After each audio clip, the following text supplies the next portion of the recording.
இப்ப அருணாச்சலம் அப்படிங்கிற பெயர்ல ஆந்திராவில இருந்து வர மக்கள் அந்த பேர்ல அழைக்க தொடங்க ஆரம்பிச்சுட்டாங்க. நீங்க இங்க அது வந்து பேருந்துகள்லயும் அது ரிஃப்ளெக்ட் ஆக ஆரம்பிச்சிருக்கு. நீங்க வந்து ஏற்கனவே ஆந்திரா மாநிலத்திலிருந்து இயக்கப்படுகிற ஆந்திரா அரசு பேருந்துகள்ல தான் இது முதலா இது தொடங்குச்சு. அருணாச்சலம் அப்படின்னு திருவண்ணாமலைங்கிற பேருக்கு பதிலா அருணாச்சலங்கிற பேரை யூஸ் பண்ண ஆரம்பிச்சாங்க. அது மட்டும் இல்லாம திருப்பதி, சித்தூர், நெல்லூர், நீங்க ஹைதராபாத்ல இருந்து வரவங்க, நீங்க வேலூர்ல இருந்து பஸ் மாறி திருவண்ணாமலைக்கு வரவங்க, ரயில் வழியா வரவங்க எல்லாருமே டிக்கெட் கவுண்டர்கள்லயும் அங்க இருக்கிற அரசு பேருந்து ஓட்டுநர்கள்கிட்டயும் நடத்துனர்கள்கிட்டயும் நாங்க அருணாச்சலா போகுமா அப்படின்னு தான் அவங்க கேட்க ஆரம்பிச்சு.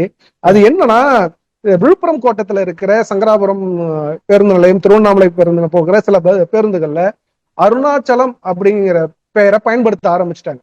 ஏன்னா அவங்களுக்கு ஈஸியா அது புரியுது அப்படிங்கிறது வந்து இதுதான் மக்கள் கிட்ட ஒரு பெரிய கொதிப்பை ஏற்படுத்தியிருக்கு. இந்த பெயர் மாற்றம் மட்டும் அவங்களுக்கான கொதிப்பை உருவாக்கல.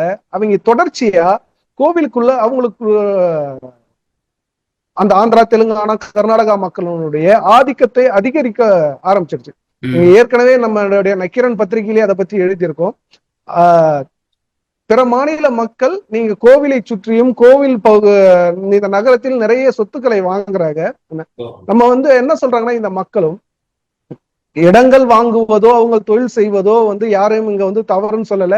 அவங்களுடைய கன்னட எழுத்துக்கள்லயும் தெலுங்கு எழுத்துக்கள் இல்ல, நீங்க வந்து இதுதான் கோவிலுக்கு செல்லும் வழி, இது கழிவறைக்கு செல்லும் வழி, இது பேருந்து நிலையம் செல்லும் வழி அப்படின்னு எழுதி வச்சிருக்கு. இதையே வரவேற்கிறது. ஆனால் நீங்கள் ஒரு ஊரின் பெயரையே மாற்றுவதுதான் நீங்க மக்கள் கிட்ட ஒரு கொதிப்பை ஏற்படுத்தியிருக்கு. திருவண்ணாமலைங்கிற ஒரு பெயரை நீங்க ஏன் மாத்துறீங்க, அருணாச்சலான்னு மாத்துறீங்க. ஏற்கனவே நீங்க அண்ணாமலையாருங்கிற பெயரையே வந்து அருணாச்சலேஸ்வரன் மாத்தினதே மக்கள் கிட்ட ஒரு விதமான ஒரு அதிருப்தி இருக்குது.